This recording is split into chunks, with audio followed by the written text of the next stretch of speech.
everyone, to the very first episode of the Not Your Lawyer podcast. This will be your go-to spot for some valuable information about everything related to business, estate planning and administration, and nonprofits for female founders and entrepreneurs. My name is Audrey Barnes, and I have the distinct pleasure of introducing you to your podcast host, Miss Mona Reza. Thank you so much, Audrey. I am so appreciative that you were willing to do this. There's no one better than you to help me get this started. And I look forward to having many more conversations through this series. But I really want our audience to get to know us and why I feel it's so important to get this information out there. Well, it's such a pleasure to really be able to shine a spotlight on you. But after this, everyone should know you're on your own. It's your podcast. I'm just happy to get you started. So, by doing that, let's start out with telling everybody a little bit about you and why you're starting this podcast. Okay. So I've been a tax attorney for almost 30 years. I'm also a mom, a wife. I'm a Six Sigma black belt, and I'm a serial entrepreneur. And I feel like it's my mission to help women protect and grow their businesses and their legacies. I truly believe that gender gap in the success of female owned businesses is largely due to a communication gap in information that women receive. They don't always receive clear, actionable advice. And I want to change that. And, one of the things about podcasts is there's always a disclaimer.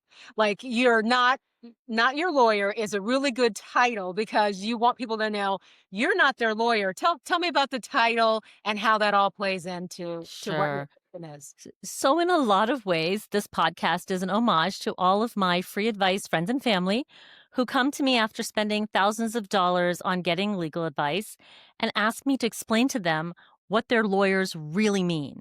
And so, the goal of the podcast, what I get from that is that there are a lot of things that are left unsaid when you're at the table. Um, and so I want to make sure that those questions that keep coming back, that we answer some of them in a general way.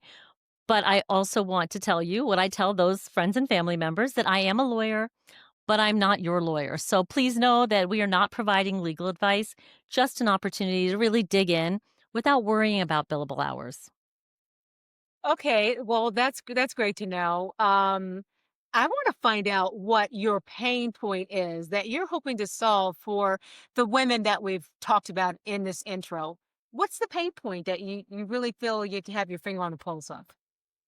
Sure. So, this all started, it didn't really start with female founders and entrepreneurs. I've been a practicing attorney for a lot of years. And when my kids were younger, my practice was very estate administration heavy, right? It really lends well to raising a family. And I worked with a lot of widows. And what I would see is often they would come in and they would have these questions. And I had one widow in particular that I think of often. She had inherited all of these businesses. Husband died suddenly, real estate, lots of, real estate properties. And she was panicking and thinking she needs to sell them all.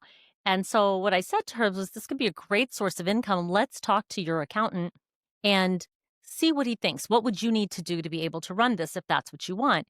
And she said, oh no, I never want to see him again. She said, when we would have meetings, he never looked me in the eye. He would only talk to my husband. And I looked at her and I said, you know what? The good news is he doesn't have to be your accountant. These are now your rental properties. This is your trust. You get to pick advisors that respect you and are able to give you advice that you can understand. And so I think how many people have had that experience where you sit across from your lawyer or your accountant or your financial planner and you leave the meeting thinking like, what did we even talk about? Or worse, that you're being scolded like a child for something, or your idea is being dismissed because they've never seen it happen before. So one of my goals is to make sure that when you are meeting with someone at my firm, we're partners. We're here to help you understand the part that we do because you know the part that you do. You don't need us to tell you that that's a terrible idea or you shouldn't have done this or you shouldn't have done that. We are here to help you get to where you want to be. So it sounds like from what you're saying is that this podcast kind of sprung out of all those stories of women being treated in a way that wasn't comfortable for them when they sought legal advice. Is that right? That is certainly part of it. The other part was my own career, the way it came about. Um, from I was an attorney and I am an attorney, but I've had a lot of detours along the way. I helped my husband with his business. I've had children, my children have had different issues, ups and downs where they needed me more sometimes than they needed me at other times. And so it's really twofold. The law firm that I just launched last year after all these years of being a lawyer is partly to build the firm I wish I had when I had a young family. And that applies equally to when you have aging parents or when you have, a partner that needs extra care. Providing that kind of a work environment, that kind of a firm where attorneys can really grow. And the other part is that helping women build that foundation with that baseline understanding that we're going to explain it to you in a way that makes sense to you, because more complicated doesn't necessarily mean that you're a better lawyer. And a lot of people, men and women, get caught up in that jargon when they're speaking to clients. And what I always say is if your person, lawyer, accountant, whoever, cannot explain it to you like you're 5, they don't really understand it themselves. And so simplifying the complicated is our goal at the law firm. And in the podcast, is to take those questions that if everyone's asking the question, we have to look at ourselves and say, maybe as an industry, we haven't done a great job of helping people understand these things that really impact their lives. I know that when I was starting my video production and marketing firm, I was one of those friends you talked about who was always calling you up with epic conversations about, intimate questions about how do I start this business? What do I do? All these things that I needed to know. So is that the kind of information you'll be dishing out on your podcast, like things like LLC versus S corp? And what does all that mean? Is that the kind of thing you'll be helping your listeners with? Absolutely. And I think you bring up a really important um, part of how the podcast came to be, right? Because you and I have known each other for years. We have a very close common friend, Stacy, who introduced us when you were launching your business. And we became closer because we were talking all the time about the different things you were doing. And that's genuinely so exciting to me. Um, and I used to think that everyone has the networks that we have, right? Women, girlfriends that they can turn to if you need, an endocrinologist or you need a reporter to report on a story about something that's driving you crazy. And it became clear that that's not the case. We are very fortunate to have built these communities and these networks, and we're always referring each other to other people. I really hope that this is a launch pad for not just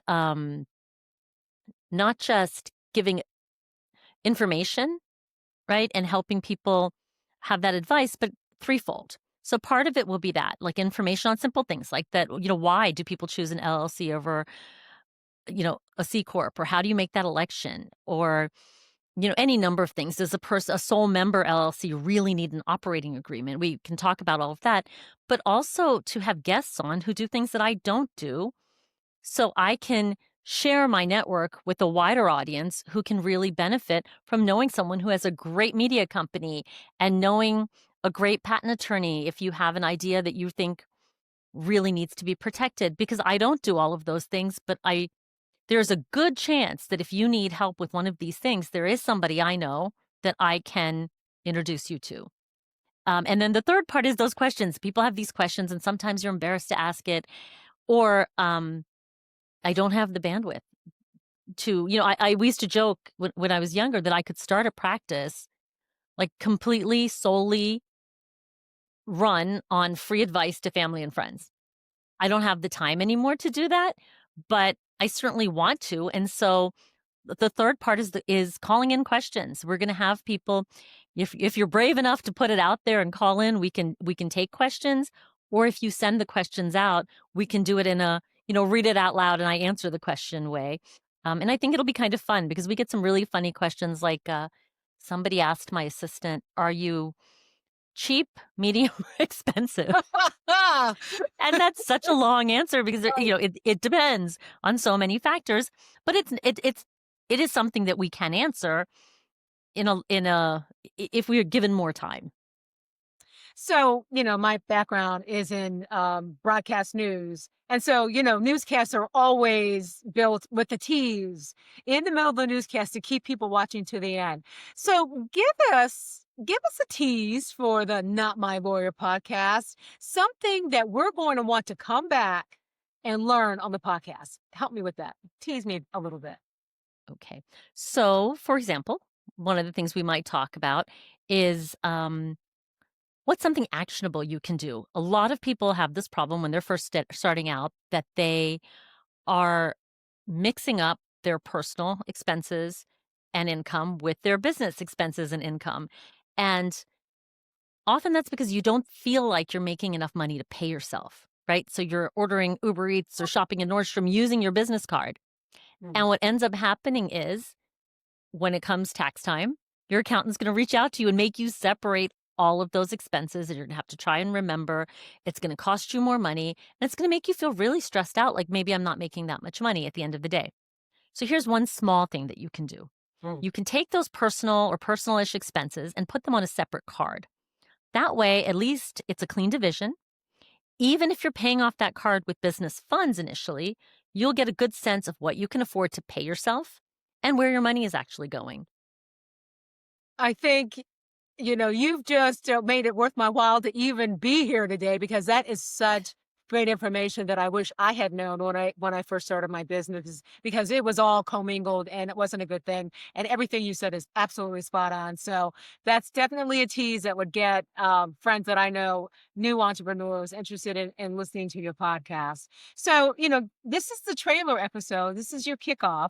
But what should we do if we don't want to miss an episode? What's your layout? What's your plan? What I would love for everyone to do is to subscribe and follow the podcast so we know you're interested, we know that you're listening. Share with a friend who's a founder or thinking about starting a business. I would love to connect with you on socials. We're on Instagram, we're on Facebook. LinkedIn is my Rolodex for people old enough to get that.